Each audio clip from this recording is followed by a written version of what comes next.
Hello everyone. Today we are going to discuss about a topic that is mastering self-confidence, body language and public speaking. So what is the self-confidence and why is it important? So we'll see self-confidence is the belief and trust an individual has in their own abilities, skills and judgments. So here I want to say one story about how self-confidence contribute to your success. So the story is like in one reputed software company, one software engineer named Raunak. So he used to work very hard. He was very intelligent and he is having clear technical knowledge, but he lacks self-confidence. So what happened?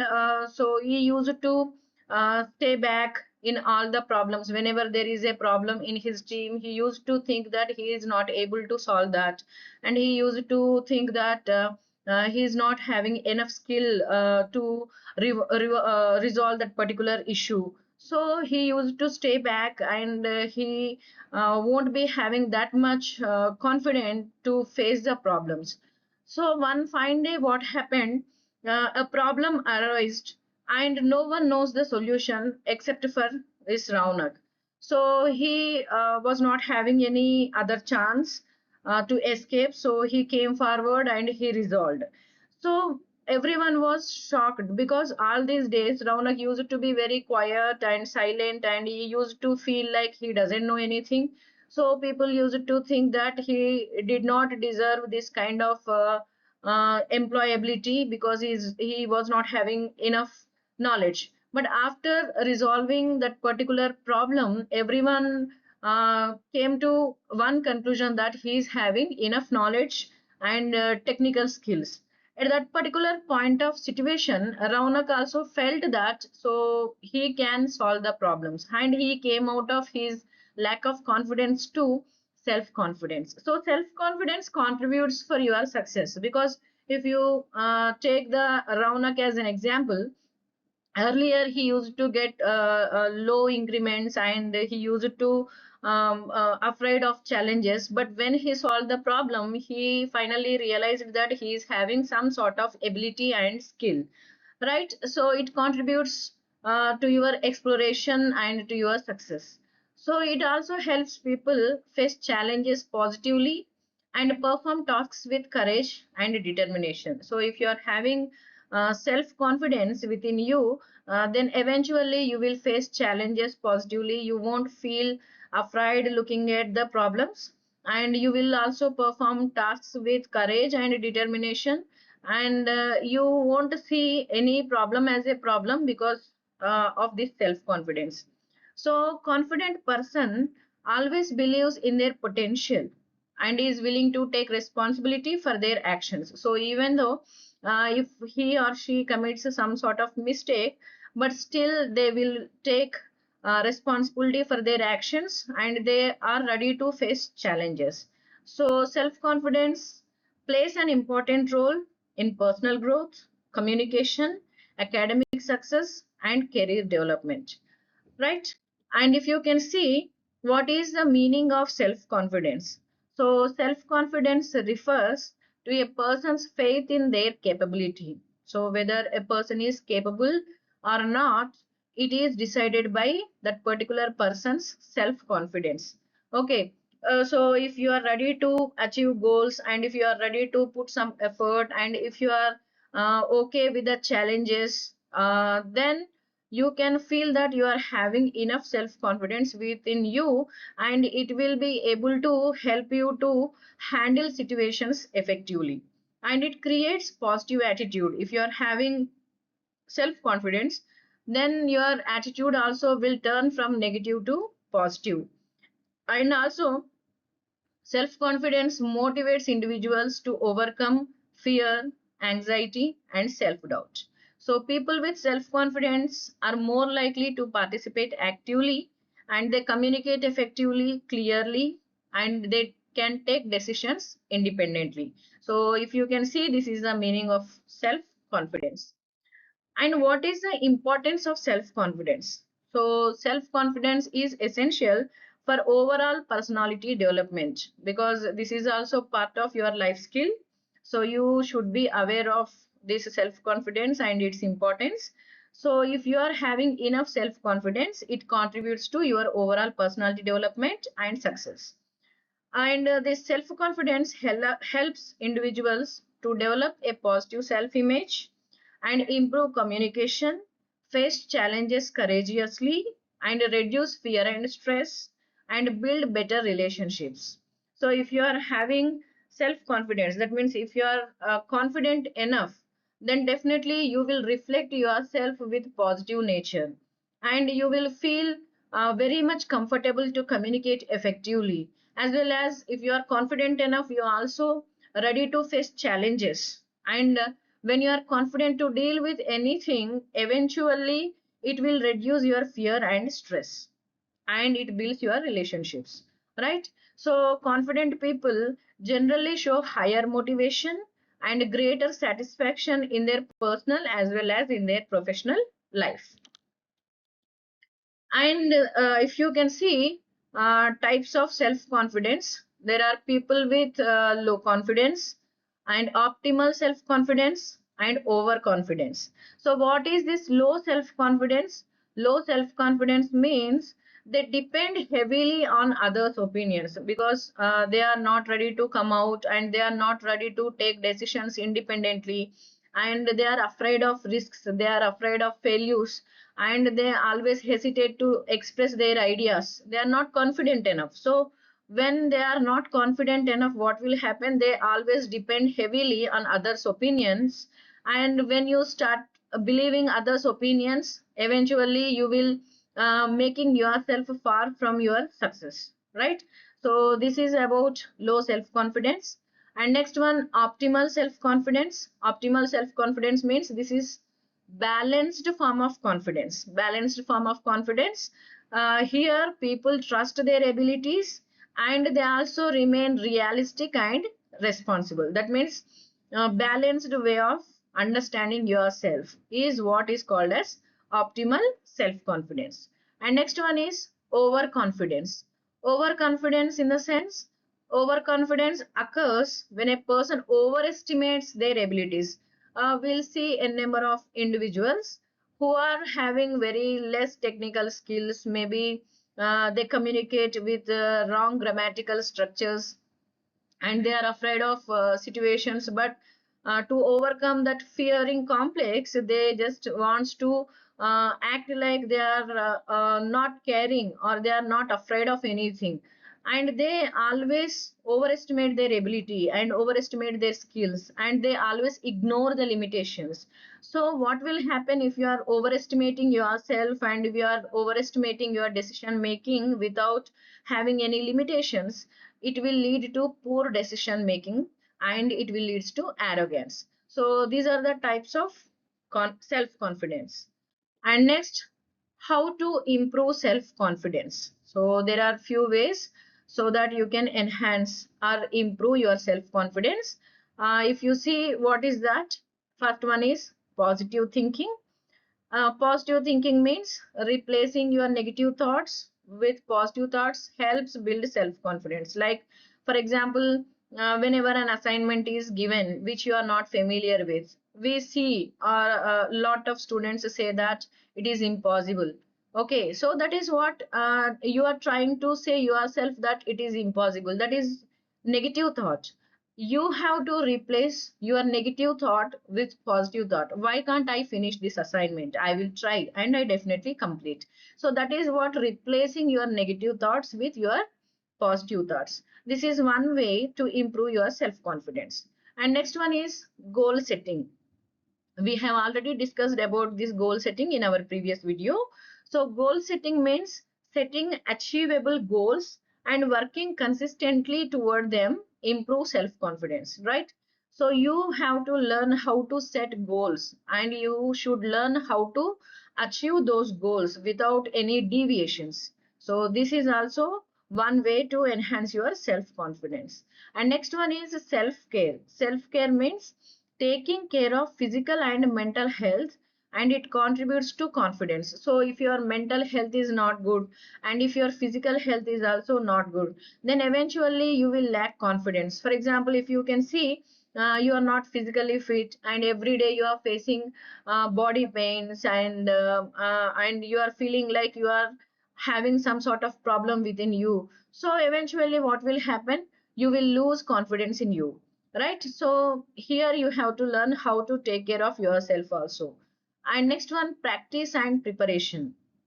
So regular practice and proper preparation reduce fear and increase confidence. For example, I have seen one student who is very poor in his Telugu, because he is from CBSE, and Telugu is not given more priority. So he is from English medium. So he used to feel like he doesn't know anything about his mother tongue.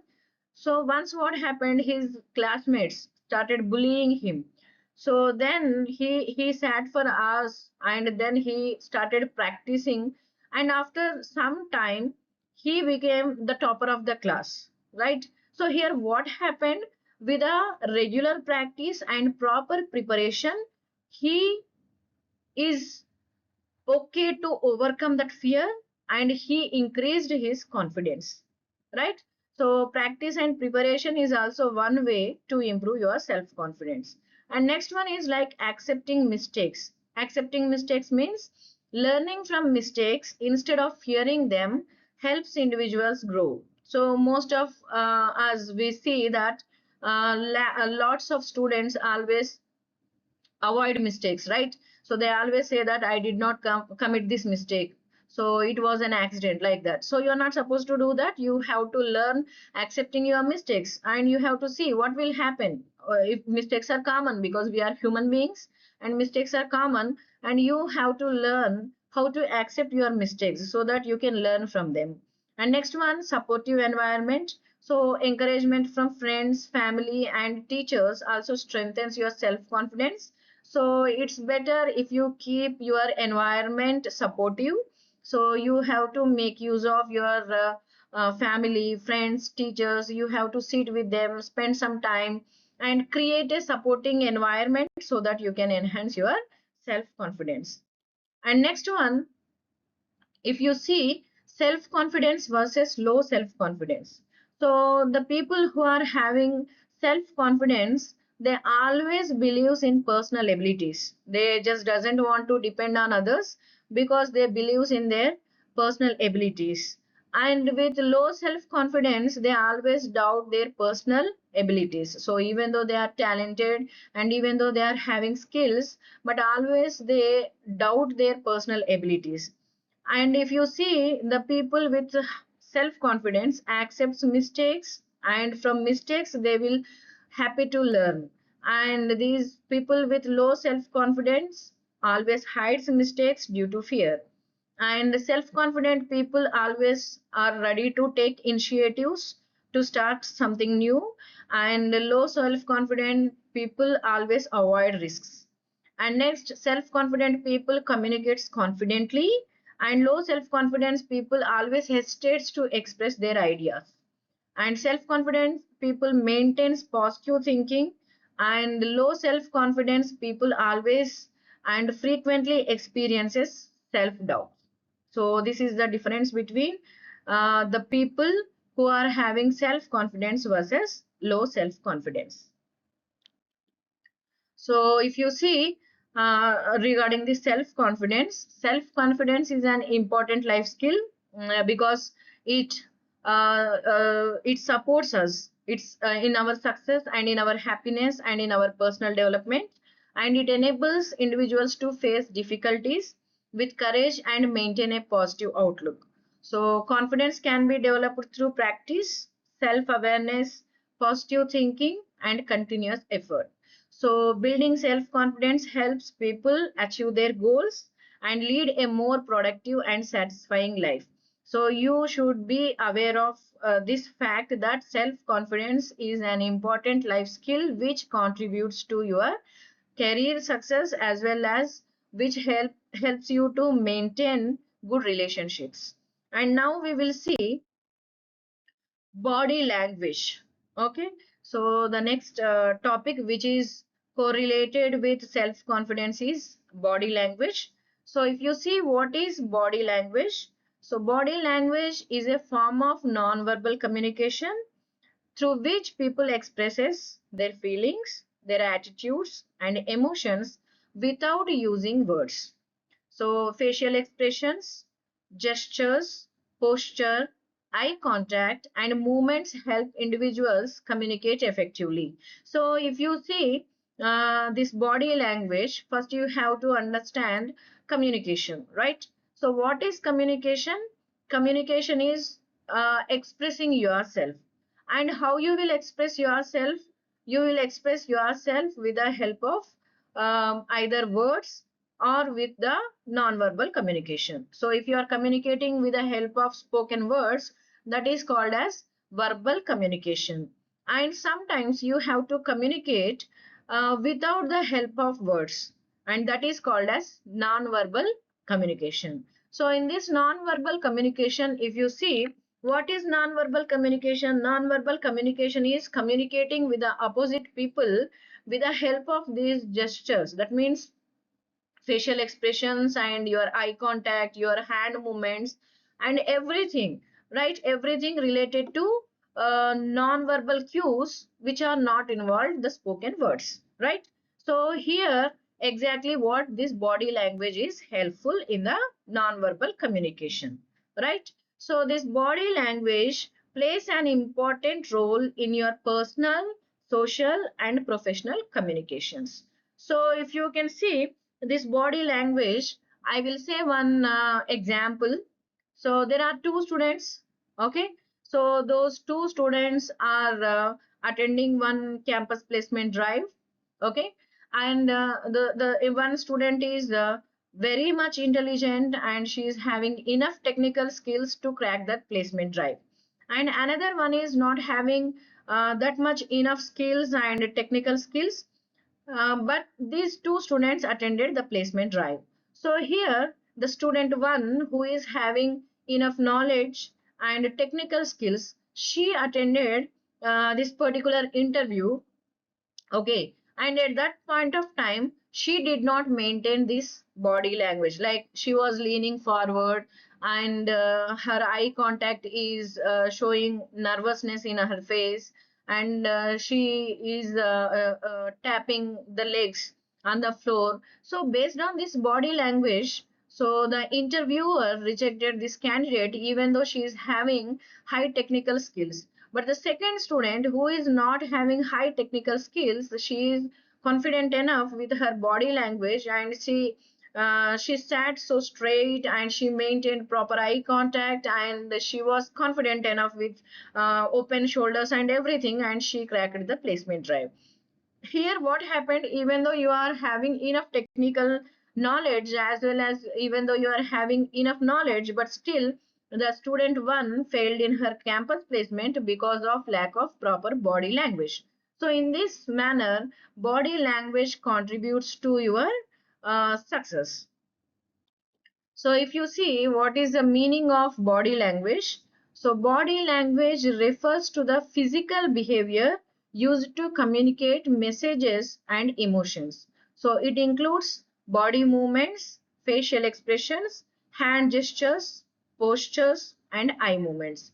So people often communicate confidence, nervousness, interest, or boredom through their body language even when they remain silent. So if you come to a classroom, you will easily understand which student is listening to your class and which student is not listening to your class. How this happened, even though they are not speaking a single sentence or a word, but still you will be able to identify. How? Because of this body language. So based on body language, you can easily identify the moods and the attitude and the personality of the opposite person.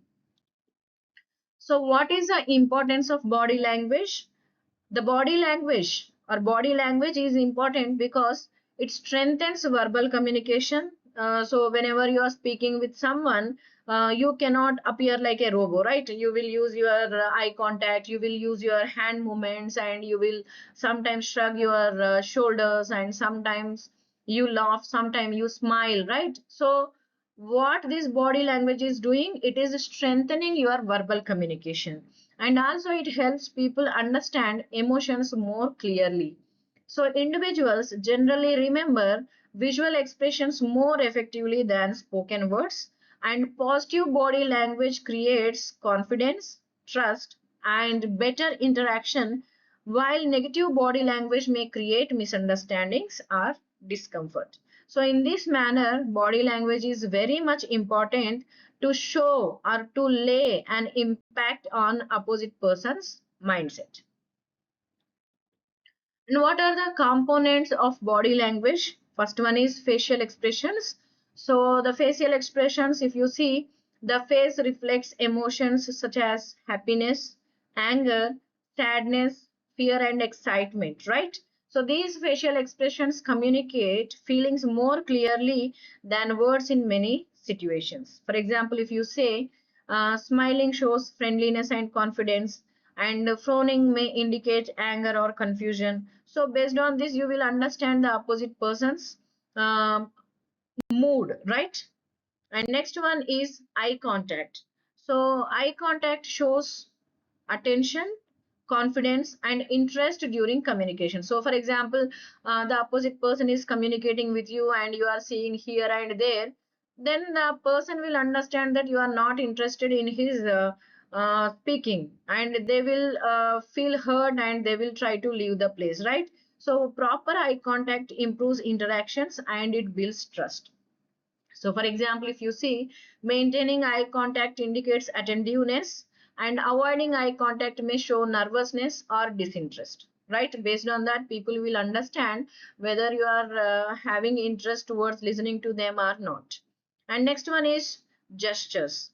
So, gestures are movements of hands, arms, or head used to express ideas and emotions. So, example, waving hands to greet someone, they will understand that whether you are greeting or not with one hand movement. And nodding the head show agreement, like whenever someone is speaking to you, if you start nodding, then they will say that you are attentive and you are listening, and you are also accepting to what they are saying. So these are components of body language. And another component is like posture. So posture refers to the way a person sits, stands, or walks. So it reflects confidence. For example, you sat in front of someone and you are tapping your legs to the floor, and you are repeatedly going through your hands and onto your face, and sometimes you always stand leaning forward, and this shows that what kind of posture this posture you are maintaining shows that whether you are confident or not, and what kind of attitude and personality you are possessing, right?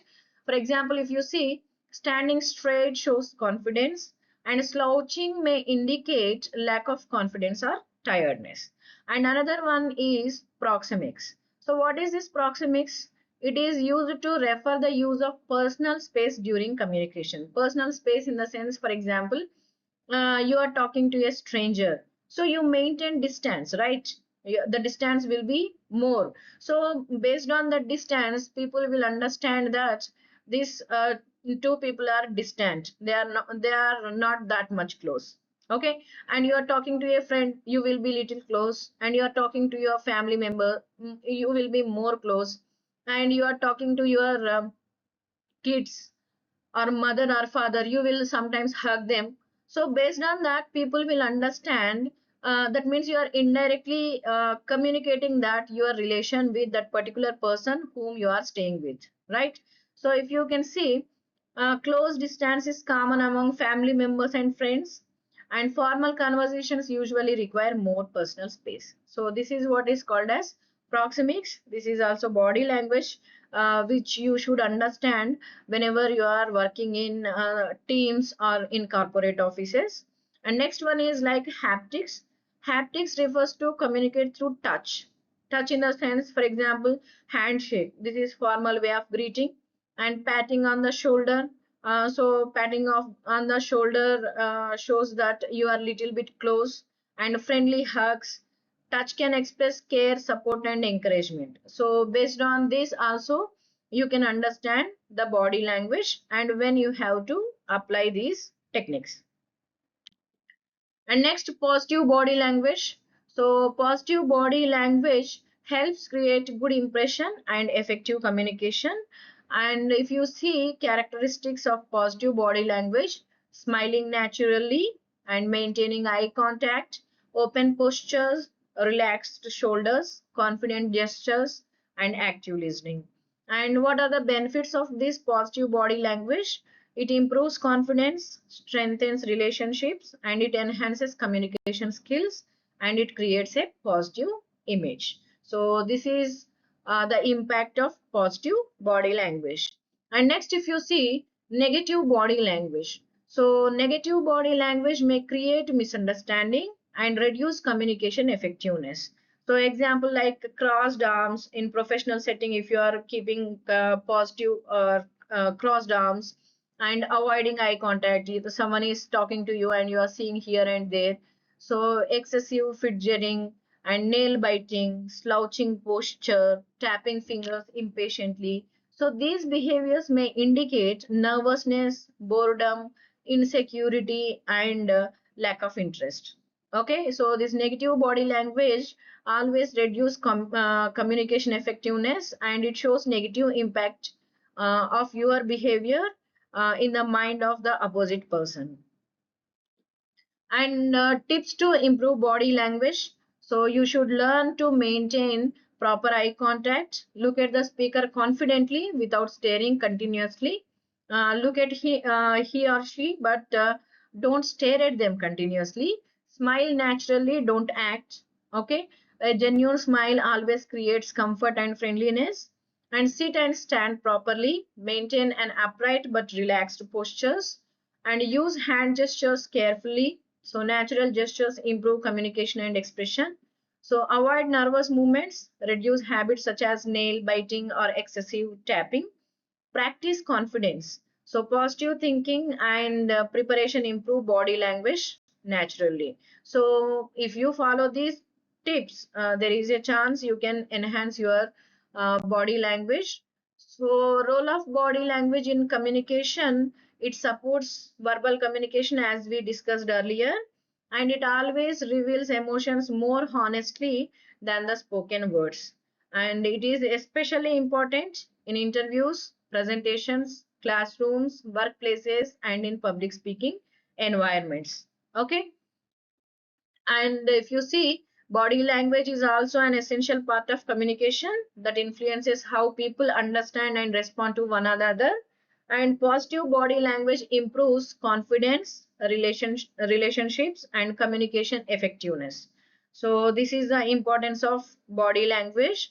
And we will see public speaking. Okay, so what is public speaking? So, public speaking is the process of delivering a speech or presentation before an audience in a clear, confident, and effective manner. So, public speaking means the process of delivering a speech, and where you are delivering this speech in front of a group of people or audience, and how you have to present in a clear, confident, and effective manner. So it is an important communication skill used in classrooms, workplaces, seminars, conferences, and social gatherings. So if you see, effective public speaking improves personality and leadership qualities, communication skills, and self-confidence. So what is the meaning of public speaking? Public speaking refers to the act of speaking before a group of people with the purpose of informing, persuading, motivating, or entertaining them. So it requires proper preparation. Without proper preparation, you cannot be able to speak so confidently in front of a particular gathering or in front of the audience. So organization of ideas is also important, and you should learn how to engage the audience. Good public speaking involves both verbal and non-verbal communication skills. So importance of public speaking, is like it is essential in academic, professional, and social life. It helps individuals communicate ideas effectively, improve confidence, develop leadership qualities, influence audiences, and build better career opportunities. So, people who are having the best or strong or robust public speaking skills often perform better in interviews, presentations, and meetings. So, as we said earlier, there are types of public speaking, like informative speaking. That means this type of speaking aims to provide knowledge or information to the audience. Informative. That means we are informing something. That means I know some information and I am saying that information to you. That means I am informing something to you so that you can understand from that information. That is what is called as informative speaking. And where this informative speaking happens in the classroom lectures, like a lecturer or a professor inform some new techniques or something new which you are not familiar with, and the professor's motto is to make you understand which you are not familiar with, and seminars and presentations. And next one is like persuasive speaking. So, persuasive speaking is used to convince the audience to accept an idea, opinion, or action. Like, for example, someone is not interested in a particular product and you are in charge of that product. And what you have to do, you have to make sure that the person should purchase your product. Here, what you will say and how you speak in a persuasive manner, persuasion, so that the opposite person should convince with your product. So this kind of speaking happens in debates and political speeches and motivational talks. And entertaining speaking, so this type focuses on entertaining and engaging the audience, like always mothers say stories to the kids. So what is their purpose? They are trying to entertain their kids, right? And stand up comedians, they always do comedy. So what is their purpose? To entertain the audience. So storytelling, comedy speeches, and events hosting, all this comes into entertaining speaking. And next one is inspirational speaking. Inspirational speeches always motivate and encourage people positively. And if you see motivation, because when we are feeling like having lack of confidence, if you attend to someone and they will motivate you, they say some stories, some failure stories, so that you can understand and you can be resilient, you can bring back your lost conscience, confidence. So these speeches make you understand or know about the lack of things and how you can come back from this kind of depression. So this kind of speeches happens, and these are called as inspirational speaking. And examples are like motivational speeches, leadership talks, and success stories. And next, if you see the characteristics of effective public speaking, first you should possess enough confidence, because a confident speaker attracts audience. And you should learn to deliver ideas effectively. And clarity, whatever you are speaking, speech should be simple, understandable, and well organized. And then proper voice modulation, so whenever requires you should learn to raise your pitch and tone, and whenever it is not required you should lower. And based on the context also, you should learn how to vary your tone, pitch, and speed. That makes a speech more interesting, right? And then you should learn eye contact. Maintaining proper eye contact creates connection and trust with the audience. And your body language should be positive. Your gestures and posture improve communication effectively. And audience engagement, good speakers involve the audience through questions, examples. So you should learn how to engage the audience. So these are characteristics of good public speaking. And if you see the stages of public speaking, you should be ready with your preparation, collecting information and organizing ideas before speaking. And practice, repeated practice improves fluency and confidence. And presentation, delivering the speech effectively before the audience, and feedback. Receiving suggestions help improve your future performances. So you should receive feedback and you should take the feedback in a positive manner. And barriers to public speaking. So most of the students, if we see, they always feel fear and nervousness. So you should avoid that. That is one of the intricacy in your public speaking. So many people feel anxious while speaking before an audience, and lack of preparation. So insufficient preparation affects confidence and clarity. Poor body language, negative gestures, and posture reduce communication effectiveness. So you should learn how to maintain proper body language. Lack of confidence. So self-doubt may affect your speech. So you should be confident and you're not supposed to doubt yourself. And improper voice control. Speaking too softly or too quickly may reduce audience understanding. So they will lose interest. So you should maintain proper voice control. And tips to improve public speaking skills are like, you have to practice regularly, because public speaking won't come in single day. So you have to practice regularly. Frequent practice improves fluency and confidence. And you have to prepare well, organize your ideas clearly before speaking, and maintain eye contact, use positive body language, control nervousness, and speak clearly. And role of public speaking in career development. So public speaking skills are highly valuable in professional life.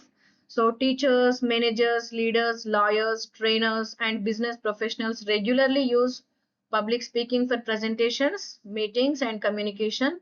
So effective speaking skills improve leadership, teamwork, confidence, and professional success. So the role of public speaking is so high in your career success. So you should be spending your time how to enhance this public speaking skills. And public speaking is an essential life skill that helps individuals express ideas confidently and communicate effectively with others. It improves confidence, leadership, personality, and career opportunities. Through regular practice, preparation, and positive communication techniques, individuals can become successful and confident public speakers. So, I hope you understood the importance of body language, public speaking, and self confidence. Practice them regularly, and all the best.